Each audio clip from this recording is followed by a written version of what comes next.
nanti saya pulangin uangnya semua. Coba, itu hari H dengan semua yang udah terjadi dia masih bisa ngomong, ya udah dibongkar aja. Ini otaknya di mana? Petenteng banget dia. Ya aku bakalan ngelurusin seluruh-seluruhnya karena banyak banget yang salah paham, banyak banget yang ngomong kan udah dipulangin uangnya, kenapa masih harus ini, kan uangnya udah dipulangin.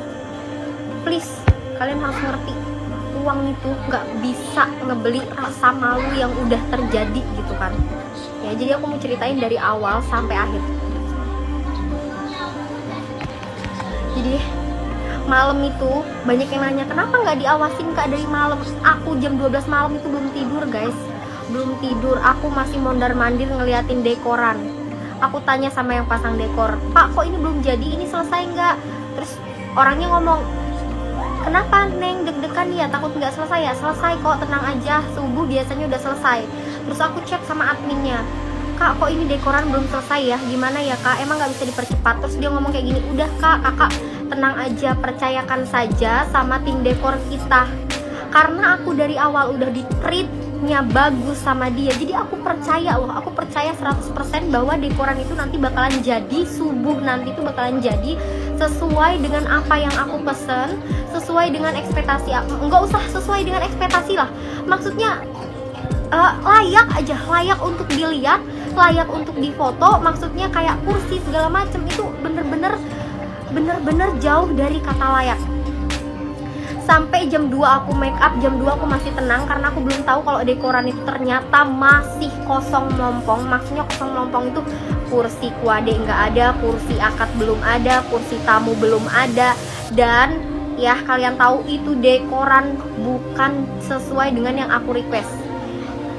Dekoran yang harusnya 8 meter itu cuma berapa meter, dan belakangnya itu nerawang guys. Kainnya itu banyak yang nggak nyampe, maksudnya kainnya itu banyak banget, kain-kain potongan. Dan aku udah denger gitu tukang dekornya ngomong minta anterin kain kalau kainnya itu banyak yang kurang karena kainnya itu potongan-potongan gitu. Jam 4 aku masih make up, masih santai. Oke, aku sesuai banget sama make up yang aku mau gitu kan, make upnya bagus.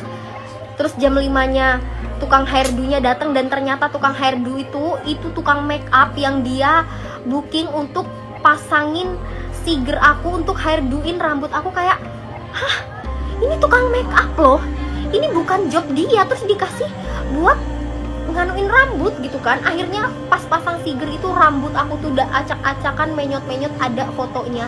Jadi rambut itu bener-bener kayak keluar-keluar. Terus bagian atas itu dia pas pasang siger itu tinggi sebelah sasakannya. Bener-bener aku udah nggak mood di situ. Dan aku mencoba, oh nggak apa-apa, ini cuma hairdo, nggak kelihatan kataku kan, toh ini ditutup siger. Jam 5 henna datang. Terus henanya, aduh Kak bisa cepet nggak, kata aku, soalnya aku akad jam 7. Dan tukang henanya ngomong kayak gini, akadnya jam 7? Iya. Duh, aku nggak dibilangin loh Kak kalau akadnya jam 7.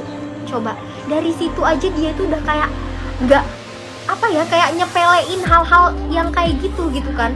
Ya henanya aja nggak diomongin kalau aku tuh akadnya jam 7 gitu kan. Akhirnya udah kan henna selesai jam 6 lewat 45 itu henna selesai. Pokoknya terus itu aku tanya ke keluarga aku, itu dekoran udah selesai belum segala macem. Ternyata itu belum selesai, dan kursi akad, pokoknya meja prasmanan, alat prasmanan itu belum datang sama sekali. Bayangin, akad jam 7, jam 6.45 itu belum ada apa-apa di tenda dekoran. Siapa yang nggak nangis? Siapa yang nggak nangis? Oke, mungkin aku salah di sini. Kenapa aku nggak ngecek dari awal segala macam bla bla bla? Karena aku udah percaya guys sama mereka. Aku udah percaya 100%, makanya aku bayar lunas semuanya sebelum hari H gitu kan. Aku udah percaya banget karena mereka pun nge-treat aku, maksudnya nge-treat aku tuh bener-bener like a queen gitu. Maksudnya tuh apa ya, mereka tuh kayak, oh iya Kak, ini Kak, itu Kak. Bener-bener ngelayanin aku tuh dengan yang kayak, oh berarti nanti acara nanti tuh gak bakalan terjadi apa-apa gitu. Dan akhirnya jam 7 selesai, jam 7 itu belum datang juga. Aku pikuk di situ, nelponin ownernya, terus ngedesak tim make upnya, tim yang ada di situ. tim apa namanya tuh, tim yang nge-make upin orang tua aku, tim yang nge-make upin bridesmaid aku tanya, ini ownernya kemana, kok belum selesai, itu gimana sih kak dekoran kok belum selesai segala macam. Aku pikir belum selesainya itu cuma perintilan bunga-bunga yang kayak ya udah bunga aja gitu, bunga yang kecil-kecil yang belum dipasang gitu. Nggak taunya ternyata itu bener-bener lorong nggak ada, foto booth nggak ada, pokoknya banyak banget kekurangan di situ. Dan dekoran kotor banget, kursi pelaminan kotor, sarung kursi kotor juga. Itu bener-bener nggak layak guys, demi Allah itu nggak layak. Itu yang bikin aku nangis sampai pingsan. Kalau dia klarifikasi katanya dekorannya nggak sesuai, bukan nggak sesuai guys, itu nggak jadi, dekoran nggak jadi. Bayangin akad jam 7, aku undur sampai jam berapa, jam 10 aku baru akad. Bayangin siapa yang nggak sampai pingsan ngelihat dekoran kayak apa ya, kayak bekas diceker-ceker ayam, kursi itu kotor, dekoran kotor pada jebol, bagian depan nggak ada bunga sedikit pun. Sedangkan suami aku tuh ya udah jauh-jauh hari udah ngambil foto dari Lampung Utara ke Pringsewu, muter ngambil foto cuma buat dipajang nanti pas hari H di depan pintu apa itu, pintu masuk gitu kan. Harusnya ada standing mirrornya, itu nggak ada. Jangankan standing mirror, kotak amplop aja nggak ada, demi Allah. Aku tuh udah sampai kayak ya Allah lemes banget ngelihat dekoran itu, sumpah acak-acakan banget. Akhirnya di situ aku udah habis ketemu akad aku nangis, udah lemes, udah pingsan. Sampai acara sungkeman, acara adat itu semua berantakan, nggak ada. Karena apa? Karena di situ aku udah pingsan, udah nggak mood ngelihat dekoran yang segitu kotornya, segitu nggak layaknya untuk dilihat. Yang harusnya ada lorong dan harusnya ada foto manekin untuk pagi hari sebelum akad, ini nggak ada sama sekali. Dan kalau dia ngomong dia mau perbaiki, dia mau tanggung jawab, pikir dong, jam 11 siang dia nganter 2 mobil kursi sama dekoran. Dipikir itu tamu udah rame di dalam tenda, itu semua full tamu, dan dia mau ngangkat-ngangkat kursi, mau ngebenerin dekoran. Itu muka saya mau taruh mana? Coba bayangin, muka orang tua saya mau taruh mana? Siapa yang gak kesel kayak gitu? Kecuali dia mau tanggung jawab, dia ngomong klarifikasi, saya sudah tanggung jawab, saya sudah bertanggung jawab. Itu memang kewajiban kamu gitu, seharusnya diselesaikan sebelum acaranya. Ini acara sudah berjalan setengah, bisa-bisanya dia ngomong saya sudah bertanggung jawab, tapi Teh Wulannya malah nggak mau dan malah ngusir tim dekor kita. Ya siapa yang nggak ngusir? Kamu pikir aja jam 11 siang lagi rame-ramenya tamu, terus kamu mau ngacak-ngacak dekoran yang emang udah acak-acakan itu dan nggak layak itu? Berpikir dong. Sebenarnya saya tuh nggak mau nge-up video kayak gini nih kalau nggak karena Nafa weddingnya duluan yang ngeduluin. Tanggal 15 saya sudah malamnya itu, malam di hari apa setelah pernikahan itu saya udah nangis bombay. Maksudnya di acara wedding saya nangis terus, malamnya saya masih nangis, besoknya saya menenangkan diri, saya pergi ke salon, maksudnya untuk menenangkan hati, menenangkan diri bahwa ya udah semua itu memang udah takdir gitu kan. Tiba-tiba temen saya, dia ngeliat Nafa wedding ini live di TikTok, ada yang lagi fitting baju, dia live di TikTok, terus temen saya komen pokoknya nanyain soal acara saya itu. Dia ngomong kayak gini, itu bukan kesalahan kami loh kak, kayak gitu. Itu kesalahan yang pasang dekor. Otaknya di mana? Pikirannya di mana? Yang harusnya saya yang awalnya tadinya kasihan ngelihat dia lagi hamil gitu, nggak tega mau viralin dia, akhirnya apa sekarang? Bener-bener udah di tahap saya kesel banget, jengkel banget, malunya itu bukan malunya itu bukan untuk saya sendiri loh, malunya itu buat keluarga saya juga. Bener-bener saya udah mempersiapkan kayak buat souvenir aja, saya udah mikirin dari jauh-jauh hari. Souvenir biar apa? Biar layak dipegang orang, pulang dibawa orang itu layak. Ternyata dekorannya bener-bener kacau banget. Demi Allah itu dekoran kayak kandang ayam.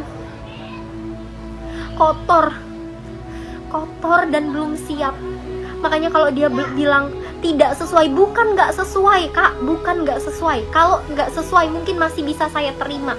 Ini dekoran nggak selesai dan tidak layak pakai. Dengar itu.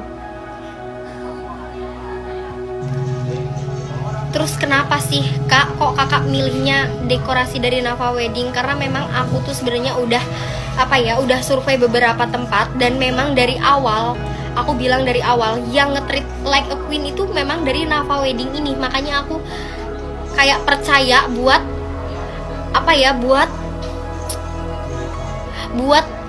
milih dia sebagai dekorasi di pernikahan aku.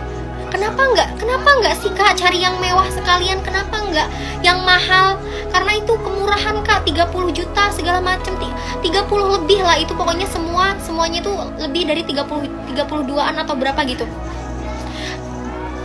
Aku kasih tahu, aku acara di Banten itu cuma ngundang 200 orang, 200 undangan aja. Dan menurut aku dengan dekorasi yang seharusnya, dengan dekorasi yang dari awal dia tawarkan itu sudah sangat layak, dan maksudnya sudah sudah pantes gitu, dan gak bikin malu gitu.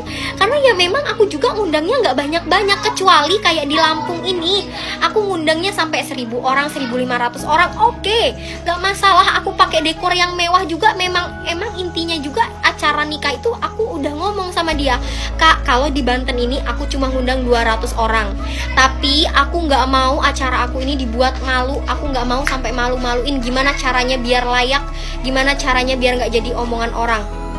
Aku udah sounding dari awal sama dia. Terus kata dia, iya kak tenang aja, bla bla bla bla. Dia pokoknya ngomong inilah itulah, pokoknya nanti dikasih paving block, dikasih apa itu, dikasih dikasih lorong segala macam. Oke, dia nunjukin video untuk dekorasi yang harga paketan yang harga 27 juta itu. Menurut aku ya udah worth it lah, dengan undangan 200 orang bukan 2000. Makanya aku ambil dekorasi dari dia, karena dia juga dari awal udah ngeyakinin aku. Oke, aku yakin sama dia.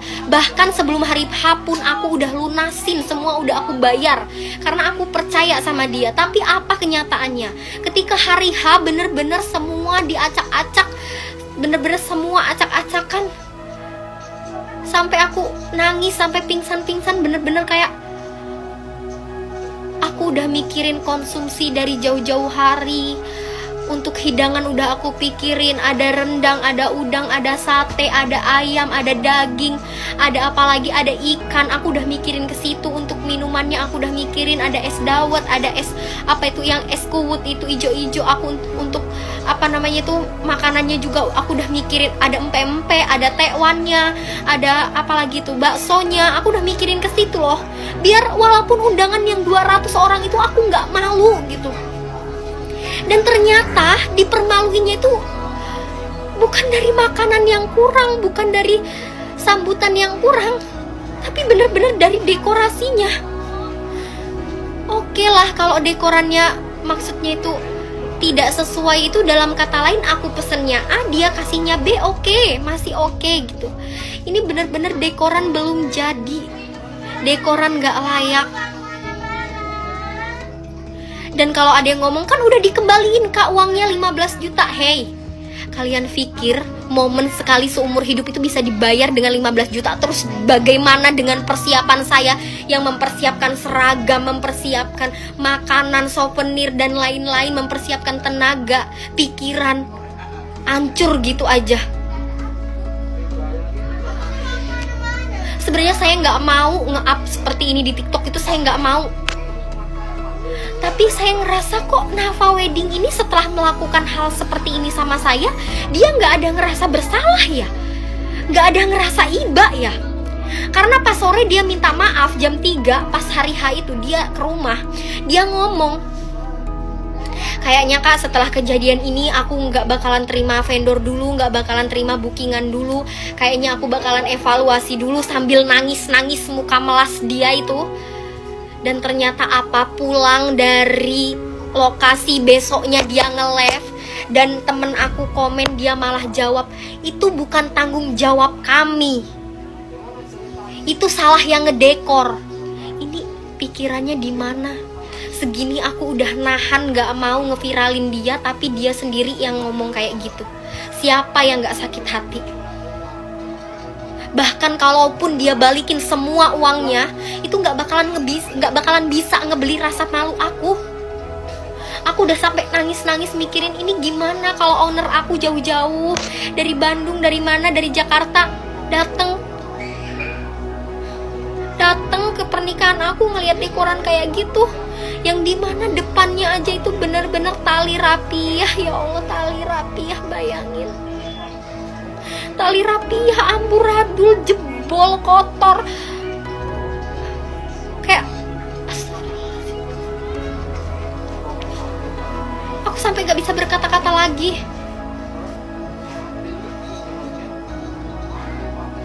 Dan dia malah bikin klarifikasi seolah-olah dia itu udah bertanggung jawab banget dan merasa tersakiti.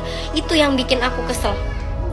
Kenapa aku di IG nge-DM dia ngomong, gimana kak rasanya? Enak gak dipermaluin? Kenapa aku ngomong kayak gitu? Ya karena dia duluan yang mulai. Aku loh dari awal udah diem. Aku dari awal udah mendem, walaupun aku sampai nangis, sampai ibarat kata yang harusnya malamnya aku berbahagia, ini aku malah full nangis. Coba bayangin.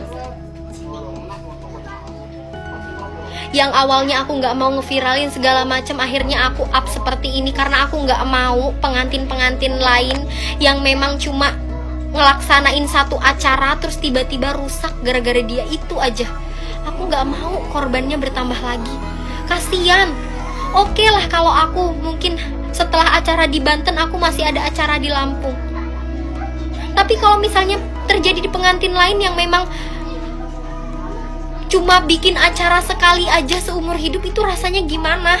Sedangkan aku aja ngerasa pokoknya hancur banget.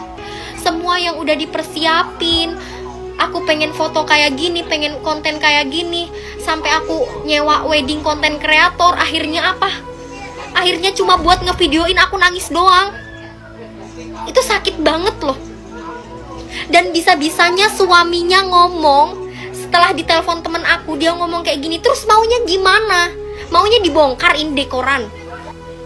Udah ngancurin acara orang masih petantang-petenteng, gak ada rasa bersalahnya, gak ada rasa ibanya. Sampai keluarga aku aja ngomong, tuntut aja. Aku masih kasihan loh ngelihat dia yang lagi hamil besar. Aku kasihan. Bahkan nyuruh dia bikin video klarifikasi aja aku gak tega. Tapi aku malah kayak giniin. Coba bayangin gimana rasanya jadi aku. Stres emang. Udah ya, aku udah klarifikasi, udah aku ceritain semua. Jadi kalau masih ada yang komen kan udah dipulangin, kan udah bertanggung jawab. Bertanggung jawab apa? Jam 12 siang mau bertanggung jawab ngebongkar-bongkar dekor? Apa itu tanggung jawab? Emang dia pikir dengan 15 juta itu bisa membeli rasa malu saya ini? Hah? Bisa membeli rasa malu yang dialami keluarga saya? Nggak bisa kan? Dia malah bikin klarifikasi yang bikin saya tambah panas, yang bikin saya makin gak ikhlas. Yang awalnya saya mau ikhlas, saya mau ridho, akhirnya apa? Akhirnya saya makin emosi.